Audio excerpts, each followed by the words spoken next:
Oke, balik lagi sama gue Skrempeng di sini. Jadi di video kali ini gue mau ngasih tahu kalau Apple itu baru aja merilis iOS terbaru mereka, yaitu iOS 17.1 Beta 3. Yang mana ini adalah lanjutan dari 17.1 Beta 2 yang udah dirilis sama Apple minggu kemarin. Sebenarnya ini agak telat ya, cuman ya nggak apa-apa, gue bikin aja videonya. Dan ini menandakan akan segera dirilis lagi untuk 17.1 yang versi resminya.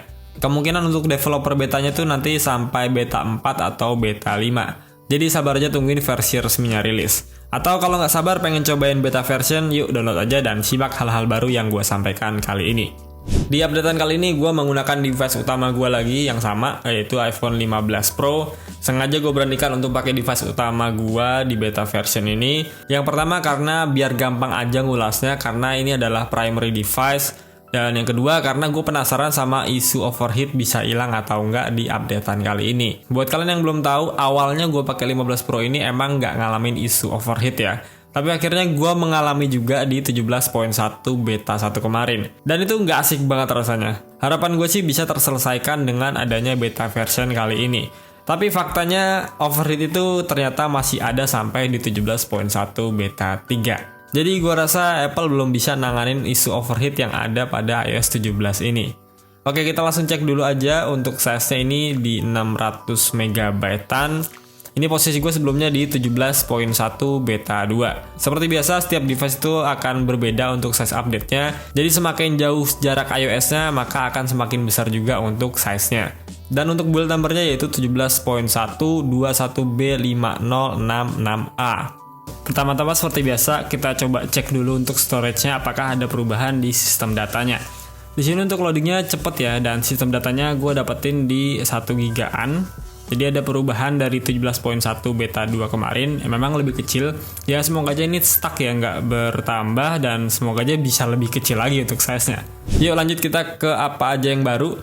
Di sini gue dapetin beberapa perbaikan dan perubahan, tapi lebih condong ke perbaikan aja. Karena perubahannya ini cenderung minim banget.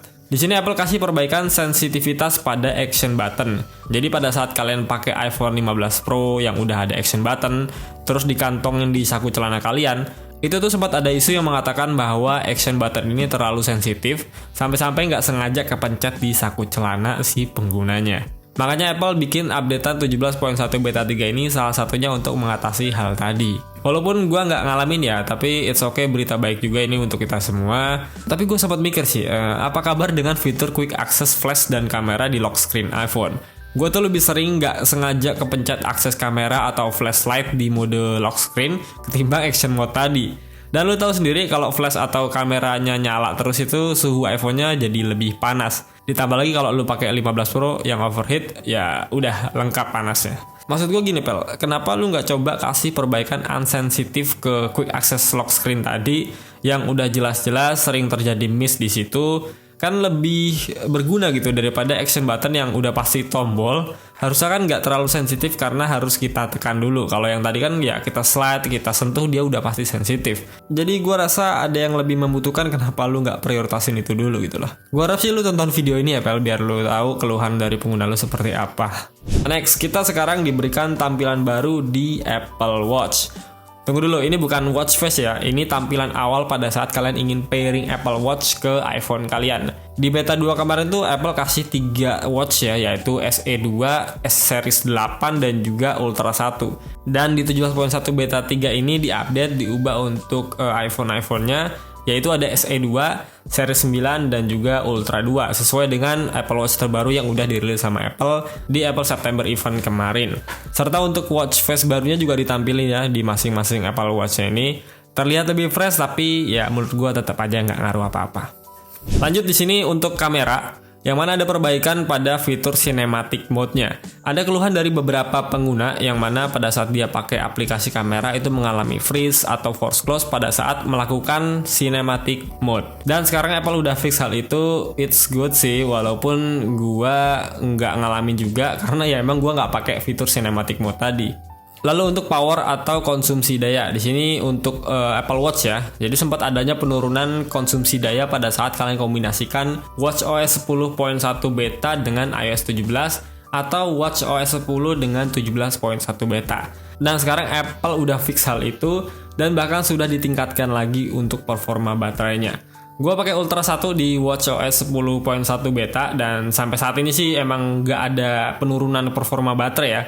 Jadi kayaknya nggak ngaruh juga untuk penggunaan gua. Tapi ini update yang bagus ya buat kalian yang sekiranya ngalamin hal itu, coba deh update aja ke 17.1 beta 3 ini.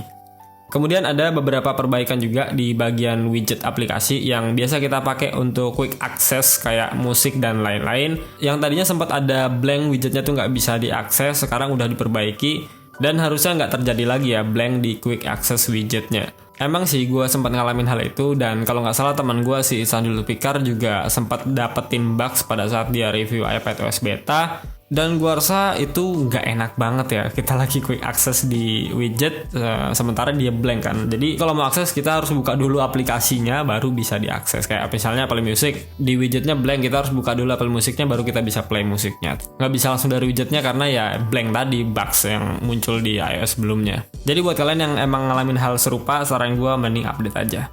Lalu di sini ada perbaikan untuk jaringan pada iPhone, StoreKit, dan juga wallet yang sesekali ngalamin gagal connect dengan rekening bank yang sudah kalian miliki. Sekarang udah diperbaiki juga dan sepertinya koneksinya udah stabil dan harusnya berfungsi normal.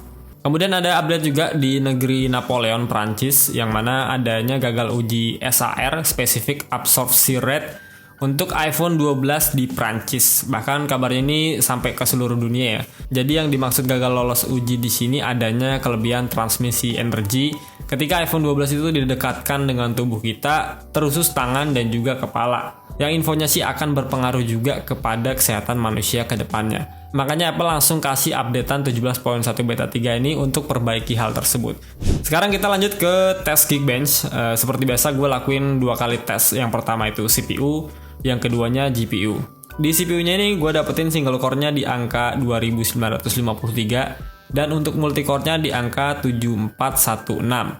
Yang mana pada beta 2 kemarin gue dapetin single core-nya tuh di angka 2945 dan multicore-nya di angka 7340. Dan untuk skor GPU-nya gue dapetin di 27.296, yang mana di beta 2 kemarin tuh ada di angka 27.299. Emang turun dikit ya, cuman harusnya untuk skor CPU sama GPU ini harusnya nggak akan berpengaruh ke performa juga ya, nggak akan signifikan banget, itu tergantung penggunaan kalian seperti apa sehari-harinya. Oke, jadi itu dia hal yang baru pada iOS 17.1 beta 3 ini. Dan untuk update selanjutnya harusnya sih ada di minggu depan tanggal 18 dini hari. Apple bakalan kasih iOS 17.1 beta 4. Jadi tinggal kalian tungguin aja untuk update-annya. Terima kasih banyak sudah menonton. Jika video ini bermanfaat buat kalian, silahkan share ke teman-teman kalian. Gua pamit, bye.